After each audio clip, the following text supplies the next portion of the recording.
You're watching TAG TV. Welcome to South Asia Newsline. I'm Gatasha Sharma. Here are the top stories we are tracking for you on Friday, the 6th of April. Nepal's Prime Minister Oli arrives in India to enhance bilateral relations.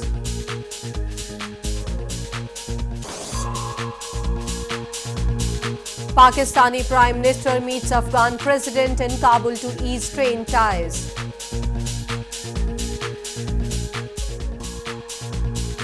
And six-day music fest enthralls audiences in India's holy Varanasi city.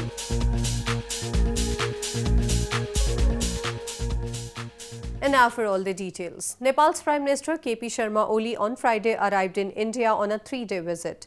During his three-day official visit, he is scheduled to hold talks with Indian leadership, including Prime Minister Narendra Modi, to boost bilateral ties between the two nations. Nepal's Premier KP Sharma Oli on Friday arrived in India on a three-day official visit. Accompanied by his wife and entourage of ministers and other high-ranking officials of the Nepal government, Oli was received by Indian Home Minister Rajnath Singh. Later in the day, Oli interacted with a gathering of business leaders from India and Nepal in capital New Delhi. The meeting aimed to enhance trade and investment ties between both the nations. During his visit, Oli is scheduled to hold discussions with top Indian leadership, including Prime Minister Narendra Modi. He is likely to discuss issues including the previously signed treaties among Nepal and India and further make the updates on the issues which require attention. Nepal and India have signed a number of treaties over the times. Many are stalled or are demanded for their amendment. Moving on, locals in Pakistan-administered Kashmir recently held a protest against the Pakistan army, urging it to stop the crossfire along the border. But rather than taking cognizance of the collateral damage and the loss of lives along the border, the police in illegally occupied region bet in charge and opened fire on peaceful protesters.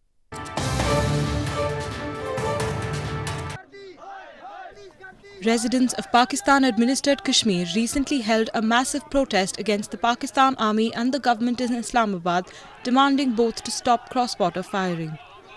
The Jammu Kashmir Liberation Front or JKLF and other political parties jointly held a protest rally in the illegally occupied region. However, the police baton charged and opened fire on the protesters. In retaliation, locals attacked army posts and set them on fire.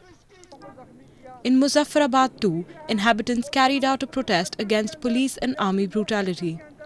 The protesters blamed Islamabad for the ceasefire violations and deliberately provoking India for cross-border firing. They blamed the Pakistan army for using civilians as human shields. जो 70 साल से ये लोग कह रहे हैं कि हम आपको दफा करके यहाँ बैठे हुए हैं, वो दफा जाके इंसानी आबादी के अंदर बैठने की क्या तुक बनती है, वहाँ पे बैठने की क्या तुक बनती है कि आप जानबूझ के चाहते हैं कि लोग मरें, कंट्रोल लाइन पे मरें और आपको प्रोपेगेंडे का मौका मिले। ये इंतहाई बदकिस्मती है और हम इस जुल्म और जबर की पुरजोर मजम्मत करते हैं। हम ये समझते हैं कि पूरे आज़ाद कश्मीर के नेशनलिस्ट, पूरे आज़ाद कश्मीर की कौम का कुव्वत है, एक पेज पे है, वो पाकिस्तान के और आज़ाद कश्मीर हुकूमत के इस जुल्म सितम के खिलाफ सरापा एहतजाज है। The people in Pakistan-administered Kashmir are fed up with Pakistan's brutalities as they remain victims of atrocities by the army and terrorists. A part of the erstwhile princely province of Jammu and Kashmir, Pakistan-administered Kashmir was illegally annexed by Pakistan over 6 decades back. In news from Afghanistan, Pakistan's Prime Minister Shahid Khaqan Abbasi on Friday met Afghan President Ashraf Ghani in Kabul to ease the ongoing strained ties between the two countries. During delegation-level talks, both the sides discussed regional connectivity, counter-terrorism, repatriation of Afghan refugees, and continuous shelling from across their borders. Both the sides are also agreed on the importance of an Afghan-led peace process. The meeting comes after President Ghani officially extended an invitation to the Pakistani Prime Minister to resolve issues and jointly work towards forging peace in the region. Kabul has long accused Islamabad of providing shelters to militants who further destabilize security situation in the region.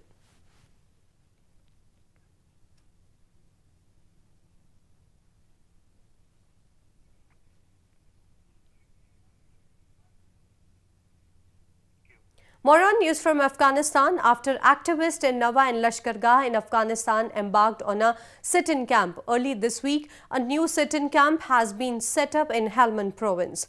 The sit-in protesters were sparked by a deadly car bombing which killed at least 15 persons almost 2 weeks ago.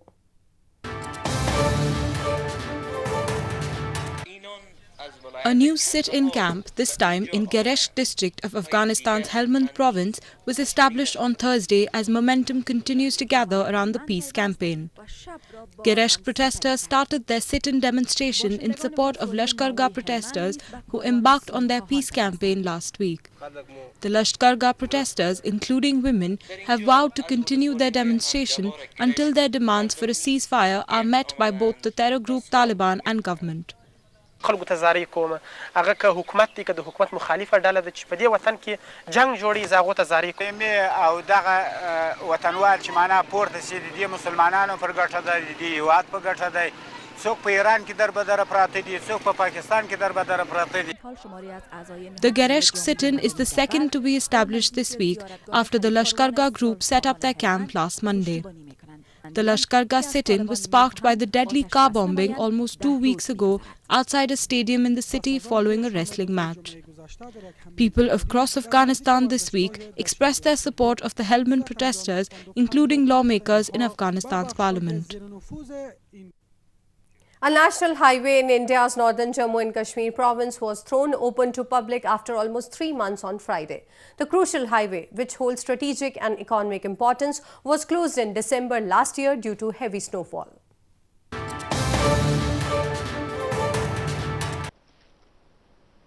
The crucial Srinagar-Leh highway in India's northern Jammu and Kashmir province was open for vehicular traffic on Friday after remaining closed for almost 3 months due to snowfall.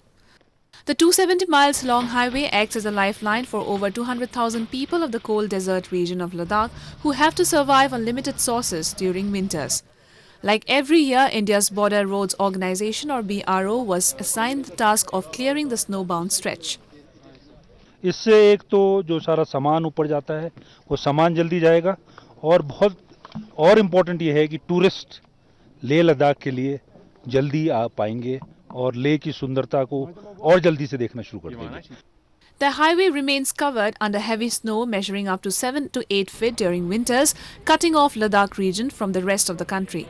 It holds strategic and economic importance as it provides land connectivity through some of the most breathtaking terrain, providing a lifetime experience to all those undertaking the journey.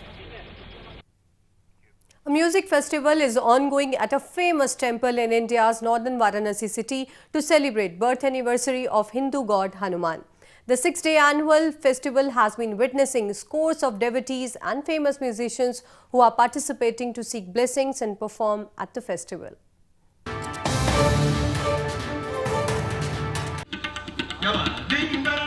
An annual musical celebration called Sankat Mochan Musical Festival is underway at a temple in India's northern Varanasi city. Organized on the occasion of Hanuman Jayanti, the birth anniversary of Hindu monkey god Hanuman, the festival witnesses an extremely amazing and vibrant ambience filled with classical music every year. It brings together some of the best classical and folk artists who perform here as an offering to Lord Hanuman, also considered as the master musician to seek his blessings.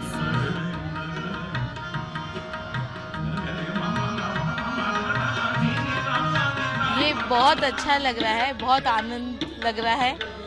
संकट मोचन के प्रांगण में बैठकर ये सुनना और उनकी स्तुति सुनना बहुत अच्छा लग रहा है। ऐसे लग रहा है कि हनुमान जी खुद ही हम लोग को सब चीज सुना रहे हैं। It was not just the music that captivated the audience, but the classical dance performances by some of the renowned dancers like Pandit Birju Maharaj and Dhirendra Tiwari that also left the audience mesmerized.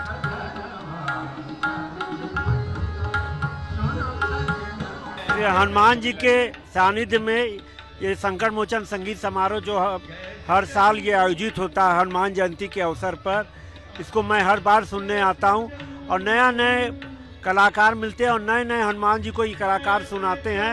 ये आनंद आपको विश्व में कहीं नहीं मिल सकता जो संकट मोचन मंदिर के प्रांगण में मिलता है।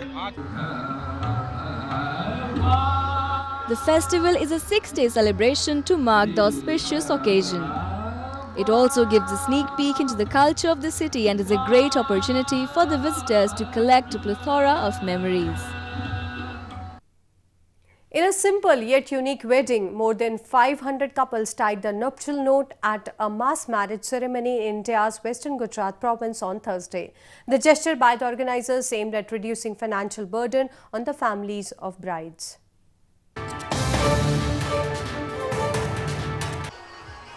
As many as 500 couples tied the knot in a mass marriage ceremony in Vadodara city of India's Western Gujarat province on Thursday. Couples were dressed beautifully in traditional attires as they got married as per traditional rituals in the presence of their friends and family. The organizers also gifted basic commodities like kitchen essentials, mattresses and cupboards to the couples to begin their new life. Local performers entertained the guests with drums and cymbal performances at the ceremony. The provincial government also gifted basic items like cupboards, utensils and furniture to the newlyweds to mark the beginning of a new life. यहाँ से अच्छा है, मतलब यहाँ पे हमको मतलब वो ज़्यादा खर्चा भी नहीं होता और यहाँ पे समूह में शादी करने का अच्छा मौका मिल रहा है। यहाँ पे यहाँ हिंदू, मुस्लिम, ख्रिस्ती सब धर्म के लोग थे, दिव्यांग भी थे, प्रज्ञाचक्षु भी थे। मैं मानता हूँ कि ईश्वर की खूब कृपा है कि हमारे तहसील में ऐसा अच्छा काम हो रहा है।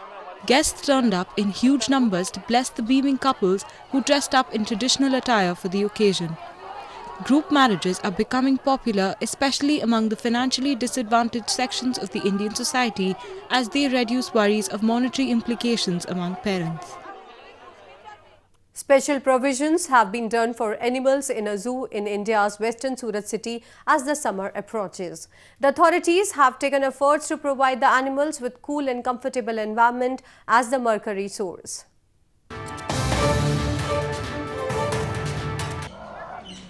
Zoo authorities in India's western Surat city on Thursday made special arrangements for the animals to beat the sweltering heat this season. Besides the provision of coolers outside the cage of some animals, large water pools have also been set up in the open yards of animals like tigers and leopards at the Sartana Zoo. Water sprinkles have also been set up inside the cages of birds and enclosures of animals to protect them from average temperatures that rise up to 96 Fahrenheit in the city. थोड़े दिन से जो गर्मी का मौसम, थोड़ा गर्मी का लेवल बढ़ा है, इसलिए यहाँ के जो भी एनिमल्स बंधनावस्था में रखा हुआ है उनको गर्मी से राहत मिले, इसलिए जो हर साल उसका प्रावधान रखते हैं हम लोग और व्यवस्था भी करते हैं। वो हिसाब से हम लोगों ने वो बर्ड्स के जो केजेज है वहाँ पे फोगर लगाए, हिमालयन बियर में है, फिर जो भी टाइगर है, लेपर्ड है, उसके ओपन यार्ड में बड़े बड़े पानी के वाटर टब है, उसको फुल रखते हैं हम लोग। तो जब भी उसको ज़्यादा गर्मी ऐसा एहसास होता है तो जाके बांट ले सकता है। Sufficient provisions of multivitamin tablets and electrolyte powder are also stocked as per the zoo officials for species including tigers, Himalayan bears and others. Summers sometimes become difficult due to the soaring temperatures, causing casualties for humans as well as animals. Well, that's the way it was in South Asia this evening. Before we conclude, the top stories once again. Nepal's Prime Minister Oli arrives in India to enhance bilateral relations.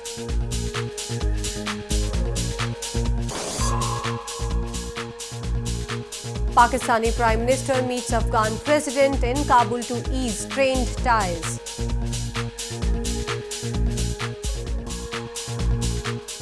And 6-day music fest enthralls audiences in India's holy Varanasi city.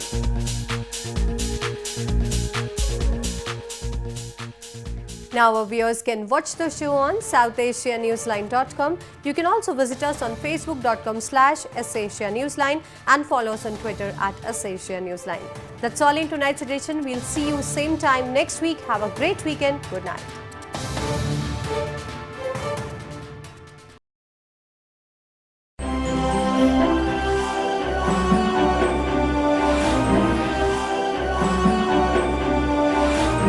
You're watching TAG TV.